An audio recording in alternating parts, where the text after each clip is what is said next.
everyone and welcome to yet another video of Digital Diaries of Lena. Korean skin കെയറിനെ പറ്റിയിട്ടുണ്ടായിരുന്ന first video ആയിരുന്നു എൻ്റെ കഴിഞ്ഞ video. അതിൽ നമ്മൾ റൈസ് മാസ്കിനെ പറ്റിയായിരുന്നു സംസാരിച്ചിരുന്നത്. ഇന്നത്തെ വീഡിയോയിൽ ഒരു ടോണറിനെ പറ്റിയാണ് പറയാൻ പോകുന്നത്. ടോണർ എന്ന് പറഞ്ഞാൽ ഫെർമെൻറ്റഡ് റൈസ് വാട്ടർ ടോണറാണ് ഇന്നത്തെ വീഡിയോയിൽ പറയുന്നത്. അതാണ് അപ്പോൾ ഞാൻ ഇന്ന് ട്രൈ ചെയ്യാൻ പോകുന്നത്. കഴിഞ്ഞ ഫേസ് മാസ്ക് എനിക്ക് ഭയങ്കരമായിട്ട് ഇഷ്ടപ്പെട്ടിട്ടുണ്ടായിരുന്നു. അത് നല്ല റിസൾട്ട് എൻ്റെ ഫേസിൽ തന്നിട്ടുണ്ടായിരുന്നു. അപ്പം ഞാൻ വിചാരിച്ചു ഒരു കൊറിയൻ സ്കിൻ കെയറും കൂടി ട്രൈ ചെയ്യണമെന്ന്. അതിൻ്റെ പാർട്ടായിട്ടാണ് ഞാൻ ഈ വീഡിയോ ആയിട്ട് വന്നിരിക്കുന്നത്. 1/2 കപ്പ് ബസ്മതി റൈസ് എടുത്ത് 2-3 വെള്ളത്തിൽ നല്ലതുവണ്ണം കഴുകിയിട്ട് 3rd വാഷിൽ 2 കപ്പ് വെള്ളം എടുത്ത് നല്ലതുവണ്ണം ഇളക്കുക. ആ വെള്ളം ഒരു വെള്ള കളറിലായിരിക്കും. ആ വെള്ളം എടുത്തിട്ട് ഒരു ബോട്ടിലോട്ട് എടുത്ത് വെക്കുമ്പോൾ അതാണ് നമ്മുടെ റൈസ് വാട്ടർ. ഇനി ഇത് ഫെർമെൻറ്റ് ചെയ്യാൻ വെച്ചാൽ മാത്രം മതിയാവും. അപ്പം ഇതാണ് ഞാൻ റെഡിയാക്കി വെച്ചിരിക്കുന്ന റൈസ് വാട്ടർ. ഇതിനി ഫെർമെൻറ്റ് ചെയ്യാൻ വേണ്ടി വെക്കണം.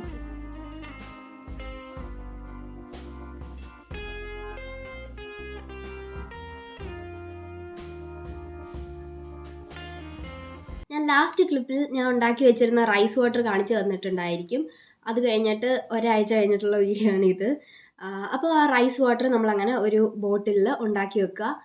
എന്നിട്ട് ഒരു ദിവസം നമ്മുടെ നോർമൽ ടെമ്പറേച്ചറിൽ നമ്മുടെ കിച്ചണിൻ്റെ ഏതെങ്കിലും ഒരു സൈഡിലോ റൂമിൽ എവിടെയെങ്കിലും സൈഡിലോ ഒരു ദിവസമോ 2 ദിവസമോ നമുക്ക് വെക്കാവുന്നതാണ് റൂം ടെമ്പറേച്ചറിൽ. ഒരു ദിവസം 2 ദിവസം വെക്കുമ്പോൾ തന്നെ അത് ആവശ്യത്തിന് ഫെർമെൻറ്റഡ് ആയിക്കോളും. അപ്പോൾ നിങ്ങൾക്ക് എത്രത്തോളം ഫെർമെൻറ്റഡ് ആണോ അത്രത്തോളം നമുക്ക് വെക്കാം. ഒരു ദിവസമാണെങ്കിൽ ഒരു ദിവസം, 2 ദിവസമാണെങ്കിൽ 2 ദിവസം. ഞാൻ ഒരു ദിവസമാണ് വെച്ചത്. അപ്പോൾ ഓരോ ദിവസം കൂടുന്നതനുസരിച്ച് ഇതിൻ്റെ സ്മെല്ല് നല്ല മോശമായിക്കൊണ്ടിരിക്കും. അത് കാര്യമാക്കേണ്ട കാര്യമില്ല, ഇതിൻ്റെ പാർട്ടാണ്. അപ്പോഴത്തേക്ക് അതിലൊരു വൈറ്റ് കളറ് സംഭവം വരും. അതും കാര്യമാക്കണ്ട, അതൊക്കെ ഇതിൻ്റെ പാർട്ടാണ്. ഞാൻ ഒരു ദിവസമാണ് ഞാൻ വെച്ചിട്ടുണ്ടായിരുന്നത്. എന്നിട്ട് ഞാൻ ഇത് ടോണറായിട്ടാണ് യൂസ് ചെയ്തത്. ടോണർ എന്ന് പറഞ്ഞാൽ രാവിലെയും രാത്രിയാണ് ഞാൻ യൂസ് ചെയ്തത്. ഫേസ് മൊത്തം വാഷ് ചെയ്തതിൻ്റെ ശേഷം ഇത് ടോണറായിട്ട് ജസ്റ്റ് ഫേസ് ഇങ്ങനെ ഇതുകൊണ്ട് കഴുകുക, അതാണ് ഉദ്ദേശിക്കുന്നത്. കഴുകിയിട്ട് അത് തന്നെ ഉണങ്ങി കുറച്ച് നേരം ഫേസിൽ വെക്കുക. ഒരു മണിക്കൂറോ 2 മണിക്കൂറോ ഫേസിൽ വെച്ചിട്ട് പിന്നെ വാഷ് ചെയ്ത് കളയാവുന്നതാണ്. ഞാൻ അങ്ങനെയാണ് ചെയ്തത്. ഇത് പല മെത്തേഡിൽ നമുക്ക് യൂസ് ചെയ്യാം കേട്ടോ. ഫേസ് പാക്കായിട്ടൊക്കെ യൂസ് ചെയ്യാം. ഫേസ് പാക്കായിട്ട് അലോവേറ ജെല്ലോ ഹണിയോ അങ്ങനെ എന്തോ ആഡ് ചെയ്തിട്ടാണ് നമ്മൾ യൂസ് ചെയ്യുന്നത്.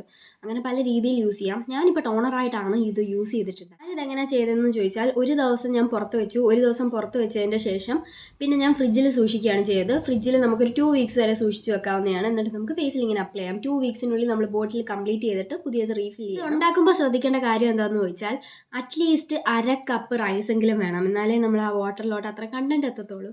അപ്പം 1/2 കപ്പ് റൈസ് അത്യാവശ്യമാണ്. 1/2 കപ്പ് റൈസ് എന്ന് പറഞ്ഞാൽ ഒരുപാടാണ്.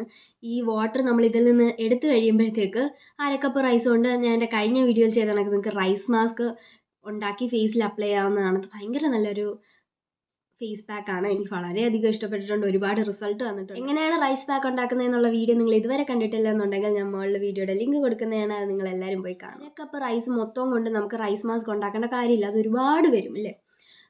അപ്പോൾ നമുക്ക് അതിൻ്റെ ബാക്കി റൈസ്, അതിൽ നിന്ന് കുറച്ച് റൈസ് എടുത്ത് റൈസ് പാക്ക് ഉണ്ടാക്കിയിട്ട് ബാക്കി റൈസ് എന്തോ ചെയ്യാമെന്നുള്ളത് ഞാൻ മുകളിൽ കൊടുത്തേക്കാം ലിങ്ക്. അത് പോയി കണ്ടിട്ട് വരണം.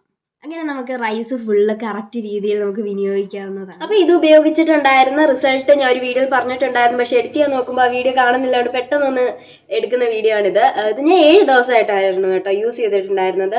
7 ദിവസമായിട്ട് എൻ്റെ ഫേസിൽ വന്ന മാറ്റങ്ങളാണ് ഞാൻ പറയാൻ പോകുന്നത്. ആദ്യത്തെ 2 ഡേയ്സിൽ എനിക്ക് പുതിയ ബ്രേക്ക്ഔട്ട്സ് വന്നു. പക്ഷേ അത് കംപ്ലീറ്റ്ലി നോർമലാണ്, അങ്ങനെ വരുന്നതാണ്. അതിന് ശേഷം ഇവിടെ കുറേ പാടൊക്കെ ഉണ്ടായിരുന്നു. കുറേ പാടൊക്കെ പോയി. പിന്നെ ഡൾ സ്കിന്നൊന്നും അല്ല, ഇപ്പോൾ എനിക്ക് ഇത്തിരി ചെറുതായിട്ട് ബ്രൈറ്റൺ അപ്പ് ആയിട്ടുള്ള പോലെ തോന്നിയിട്ടുണ്ട്. പിന്നെ 7 ദിവസം കൊണ്ടൊന്നും പെട്ടെന്ന് മറിയുന്ന സാധനമല്ല നമ്മുടെ സ്കിന്ന് എന്ന് പറയുന്നത്. ഫേസിനൊക്കെ ഇത്തിരി ടൈം എടുക്കും എന്ത് മാറ്റങ്ങൾ വരാനായാലും. അപ്പം 7 ഡേയ്സ് മുമ്പുള്ളതും മീൻസ് ഡേ 1ലെയും അതേപോലെ ഡേ 7ലെയും പിക്ചർ ഞാൻ ഇവിടെ കൊടുത്തേക്കാം. വലിയ മാറ്റം നിങ്ങൾക്ക് കാണാൻ പറ്റില്ല, കാരണം 7 ഡേയ്സ് കൊണ്ട് പെട്ടെന്ന് അങ്ങ് ഗ്ലോ അപ്പ് ആവുന്ന കാര്യമൊന്നും അല്ല ഫേസ് എന്ന് പറയുന്നത്. അതിന് ഇത്തിരി സമയം എടുക്കും. പക്ഷെ 7 ഡേയ്സ് കൊണ്ട് എൻ്റെ ഫേസിൽ ഒരുപാട് മാറ്റങ്ങൾ വന്നിട്ടുണ്ട്. എൻ്റെ കുറേ ഇപ്പോൾ പുതിയതായിട്ട് എനിക്ക് പിമ്പിൾസ് ഒന്നും വരുന്നില്ല. അത് നല്ലൊരു കാര്യമാണ്. പുതിയതായിട്ട് എനിക്ക് പിമ്പിൾസ് ഒന്നും വരുന്നില്ല. പിന്നെ ഇവിടുത്തെ കണ്ടോ, ഈ മാർക്കൊക്കെ കണ്ടോ, ഇത് ഭയങ്കരമായിട്ട് ഫേഡായി വരാൻ തുടങ്ങുന്നുണ്ട്. അതൊക്കെ ഭയങ്കര നല്ല കാര്യമാണ്. പിന്നെ എൻ്റെ ടെക്സ്ചർ ഭയങ്കര സ്മൂത്ത് ആയ പോലെ തോന്നുന്നുണ്ട്. നേരത്തേക്കാൾ ഇപ്പോൾ തൊടുമ്പോൾ സ്കിന്ന് ഭയങ്കര സ്മൂത്ത് ആയതുപോലെയൊക്കെ തോന്നുന്നുണ്ട്. പിന്നെ ഡൾനെസ് ഒക്കെ ഒന്ന് മാറി. ഇപ്പോൾ ഭയങ്കര ഓയിലി അല്ല എൻ്റെ സ്കിന്ന്. ആ ഓയിലിൻ്റെ അതൊക്കെ ഇത്തിരി കുറഞ്ഞിട്ടുണ്ട്. അതൊക്കെയാണ് എനിക്ക് 7 ദിവസം കൊണ്ടുണ്ടായ മാറ്റങ്ങൾ എന്ന് പറയുന്നത്. ഇനി എൻ്റെ ബോട്ടിൽ ഒരു ഇത്തിരിയും കൂടിയേ ഉള്ളൂ. ബോട്ടിൽ ഞാൻ നിങ്ങളെ കാണിച്ചില്ലല്ലേ, ഇപ്പം ഞാൻ കൊണ്ട് കാണിക്കാം. ഇതാണ് എൻ്റെ ആ ബോട്ടിൽ. അതാണ് ഇപ്പോൾ ഇവിടം വരെ ഉള്ളൂ. ഇനി ഒരു 2-3 ഡേയ്സിനുള്ളിൽ ഇത് യൂസ് ചെയ്ത് തീർത്തിട്ട് പുതിയത് റീഫിൽ ചെയ്യണം. അങ്ങനെയാണ് കാര്യങ്ങൾ. അപ്പോൾ ഇതൊക്കെയാണ് നമ്മുടെ ഇന്നത്തെ വീഡിയോ. നിങ്ങൾക്ക് ഇഷ്ടമായെങ്കിൽ ലൈക്ക് ചെയ്യുക, ഷെയർ ചെയ്യുക, സബ്സ്ക്രൈബ് ചെയ്യുക. അടുത്ത വീഡിയോയിൽ കാണുന്നത് വരെ ബൈ.